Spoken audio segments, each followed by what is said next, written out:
আসসালামু আলাইকুম। এখন শুনবেন সংবাদ শিরোনাম। কর্মসূচিতে পুলিশি বাধার প্রতিবাদ সহ 4 দফা দাবিতে চলছে এমপি ও ভুক্ত শিক্ষকদের কর্মবিরতি। কোথাও পাঠদান বন্ধ করতে। সারা দেশে দ্বিতীয় দিনের মতো চলছে টাইফয়েডের টিকাদান। শিশুদের নিয়ে কেন্দ্রগুলোতে অভিভাবকদের ভিড়। চাকসু নির্বাচনের প্রচারের সময় শেষ হচ্ছে আজ। ক্যাম্পাস চষে বেড়াচ্ছেন প্রার্থীরা। রাকসুতেও জমজমাট প্রচার। চুয়াডাঙ্গায় বিষাক্ত স্পিরিট পানে 6 জনের মৃত্যুর ঘটনায় আইনশৃঙ্খলা বাহিনীর নিষ্ক্রিয়তাকে দুষছেন স্থানীয়রা। মাদকের বিস্তার ঠেকাতে কঠোর ব্যবস্থার দাবি। আসসালামু আলাইকুম। এতক্ষণ শুনছিলেন সংবাদ শিরোনাম, এখন শুনবেন বিস্তারিত। আজ রাত 12টায় শেষ হচ্ছে চট্টগ্রাম বিশ্ববিদ্যালয় কেন্দ্রীয় ছাত্র সংসদ চাকসু নির্বাচনের প্রচারের সময়। তাই শেষ মুহূর্তে ভোটারদের মন জয় সকাল থেকে ক্যাম্পাস চষে বেড়াচ্ছেন প্রার্থীরা। প্রচারণার শেষ দিনের একটি মুহূর্ত যেন নষ্ট করতে চান না প্রার্থীরা। ভোটারদের দাঁড়ে দাঁড়ে গিয়ে প্রার্থীরা দিচ্ছেন আবাসন, যাতায়াত, নিরাপদ ক্যাম্পাস ও গবেষণা খাতে উন্নয়নের প্রতিশ্রুতি। ভোটাররা বলছেন প্যানেলে নয়, ভোট দিবেন প্রার্থীদের যোগ্যতা বিবেচনায়।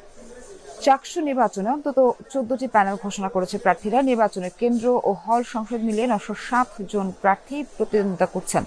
আগামী 15 অক্টোবর অনুষ্ঠিত হবে ভোট গ্রহণ।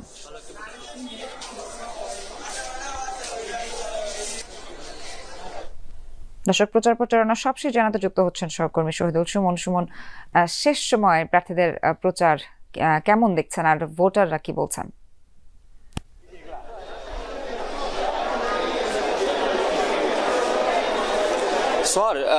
প্রার্থীরা কিন্তু এরই আগেই তাদের যে গণসংযোগ সেটি শেষ করেছেন। এখন শেষ মুহূর্তে কেবলমাত্র তাদের যে ব্যালট নাম্বার সেটি যাতে ভোটারদের কাছে সঠিকভাবে পৌঁছানো যায় সেই কাজটি এখন শেষ মুহূর্তে করছে। আমরা এই মুহূর্তে ব্যবসায়িক প্রশাসন অনুষদের সামনে রয়েছে। এখানে বিভিন্ন প্যানেল, বিশেষ করে ছাত্র শিবির এবং ছাত্র দলের যে প্যানেলগুলো রয়েছে সেই প্যানেলের ভিপি এবং জিএস প্রার্থীরা এখানে এসেছেন। তারা গণসংযোগ করেছেন এবং তাদের সাথে সাথে অন্যান্য যে ছোট ছোট প্যানেলগুলো রয়েছে এবং স্বতন্ত্র প্রার্থীরা রয়েছেন তারাও কিন্তু সমান তালে গণসংযোগ করছেন। আমরা দেখছি শেষ মুহূর্তে কিন্তু প্রার্থীরা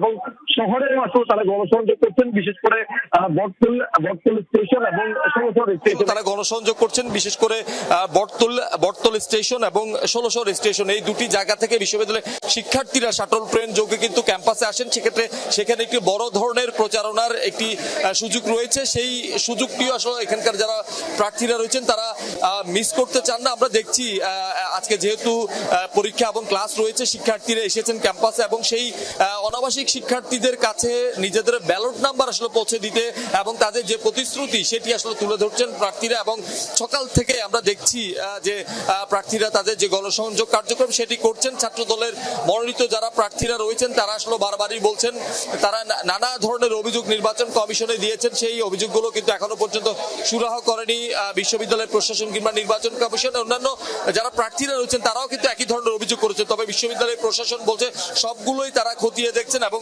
অনাবাসিক শিক্ষার্থীরা যাতে তারা নির্বিঘ্নে এবং সুষ্ঠুভাবে ভোট দিতে পারেন সেক্ষেত্রে কিন্তু আমরা দেখেছি অতিরিক্ত শাটল ট্রেনের ব্যবস্থা করেছেন এবং সেই সাথে একাধিক বাসের ব্যবস্থা করেছেন যারা যাতে শিক্ষার্থীরা শহর থেকে এসে ক্যাম্পাসে ভোট দিতে পারেন এবং দেখছেন।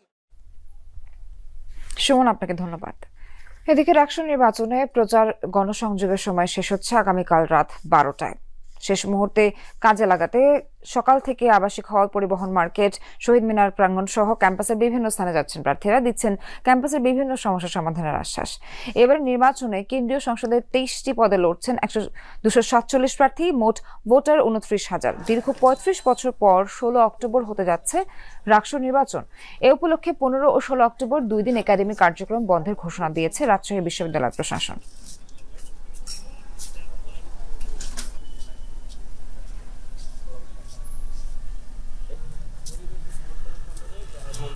দর্শক, প্রচারণার শেষ মুহূর্তের আপডেট জানবো সহকর্মী তারেক মাহমুদের কাছ থেকে। তারেক, প্রার্থীরা প্রচারে কোন বিষয়গুলোর উপর বেশি গুরুত্ব দিচ্ছেন আর ভোটারদের প্রত্যাশা সম্পর্কে জানতে চাই।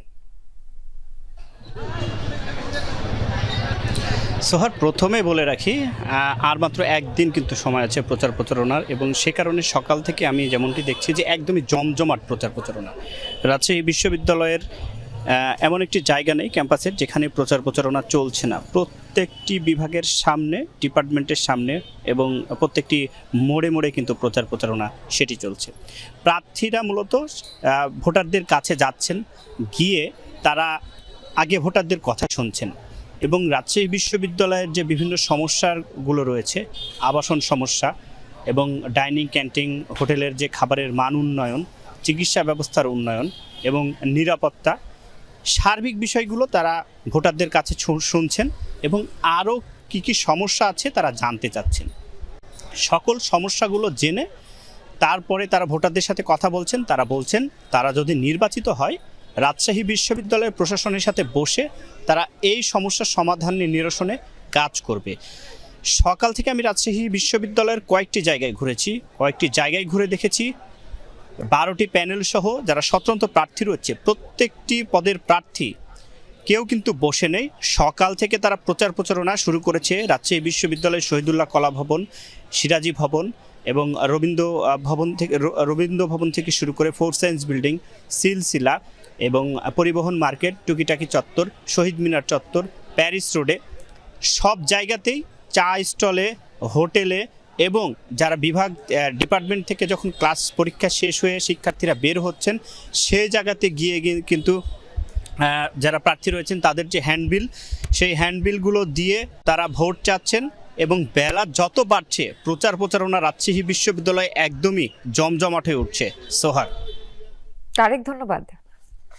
রাজধানীতে শিক্ষকদের কর্মসূচিতে পুলিশি বাধার প্রতিবাদ সহ 4 দফা দাবিতে এমপিওভুক্ত শিক্ষা প্রতিষ্ঠানগুলো চলছে শিক্ষকদের অনির্দিষ্টকালের কর্মবিরতি।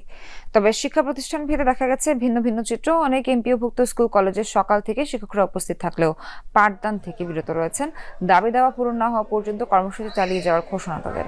আবার কোথাও কোথাও যথারীতি ক্লাস চলছে। যেসব শিক্ষা প্রতিষ্ঠানে পাঠদান চালু রয়েছে সেখানকার শিক্ষকরা বলছেন আন্দোলন কর্মসূচির সাথে সংহতি রয়েছে তাদের, কিন্তু শিক্ষার্থীদের ক্ষতির কথা চিন্তা করে পাঠদান কার্যক্রম চালিয়ে যাচ্ছেন তারা। রোববার রাজধানীতে প্রেস ক্লাবের সামনে 20% বাড়ি ভাড়া সহ বিভিন্ন দাবিতে অবস্থান কর্মসূচি পালন করছিল এমপিওভুক্ত শিক্ষকরা। এ সময় পুলিশের সাথে ধাওয়া পাল্টা ধাওয়া হয় তাদের। লাঠিচার্জ ও সাউন্ড গ্রেনেড ছোড়ে পুলিশ।